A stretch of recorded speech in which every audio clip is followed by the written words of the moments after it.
C'est le temps de l'homélie, j'espère que la torpeur du sommeil ne tombera pas sur vous. Chère famille, c'est un moment de joie pour fêter les professions de foi, de voir cette église pleine de la nef, de la tribune, jusqu'au cœur inclus.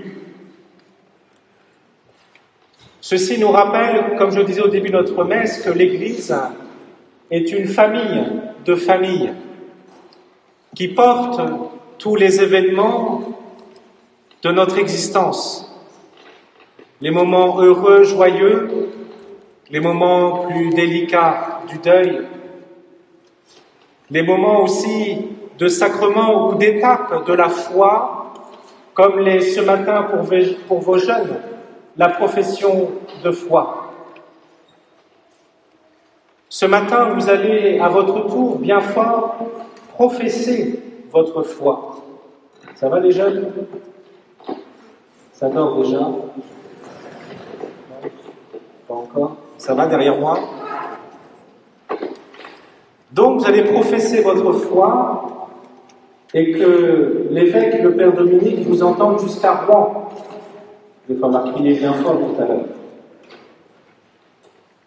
Hier, l'évêque était à Londinière, c'est pas loin, et j'ai aidé à offrir le sacrement de réconciliation pour les jeunes qui vont faire leur confirmation le 10 octobre à Londinière. Je lui disais, mais peut-être que l'année prochaine, vous viendrez à Aumale, dans 2 ans, mais pourquoi pas l'année prochaine, on va dire l'année prochaine, pour que des jeunes reçoivent la confirmation. Souhaiterez-vous que l'évêque vienne ici? Bon, ça c'était la réponse des jeunes, on en sait à peu près. Maintenant c'est à vous, chers parents. Voulez-vous que l'évêque vienne ici pour célébrer la confirmation de vos jeunes?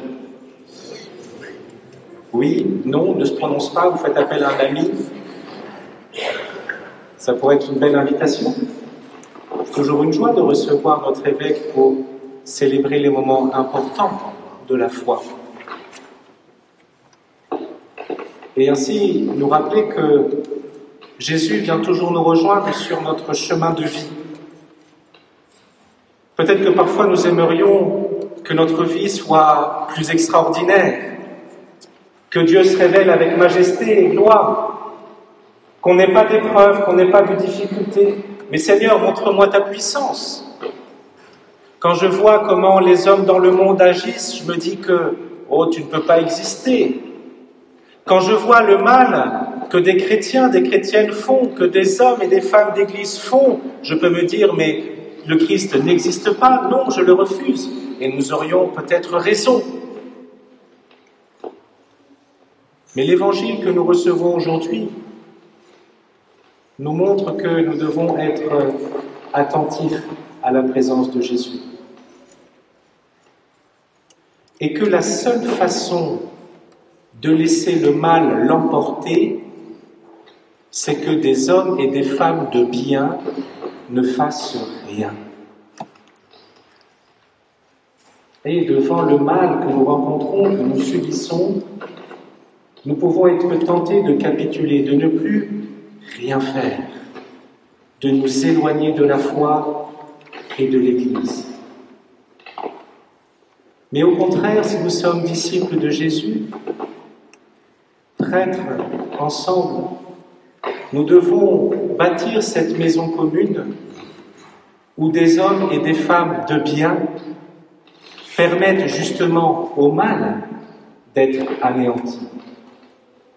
Le mal l'emporte totalement s'il paralyse toutes nos actions et toutes nos paroles.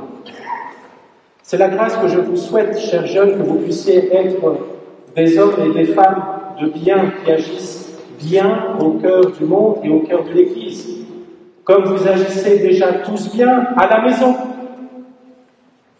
Vous faites toujours ce que vos parents demandent, avec le sourire. Bon, là, vous avez le masque, donc c'est bon, vous êtes cachés. Vous êtes Des élèves de bien, vous faites toujours le bien à l'école. Là, j'ai des têtes qui se baissent. C'est la rentrée, donc on a encore le temps. Mais voyez, nous-mêmes, être des hommes et des femmes de bien, lorsque nous subissons un mal, peut-être parfois nous pouvons être découragés. On peut se dire, à quoi bon? Que nous puissions toujours demander au Seigneur d'avoir la force de nous relever. Et comme nous dit le Christ, eh bien, d'offrir un verre d'eau à une personne en sa qualité de disciple du Christ. Que le Seigneur soit vraiment celui qui abonde notre charité. Que le Christ soit celui qui soit notre force et notre joie. Je pourrais peut-être prendre l'engagement que d'ici les vacances de la Toussaint, je puisse passer dans chacune des familles pour au moins recevoir, je ne demande pas d'alcool, je demande un verre d'eau, vous voyez, pour vous rendre visite, pour dire simplement comment s'est passée la profession de foi.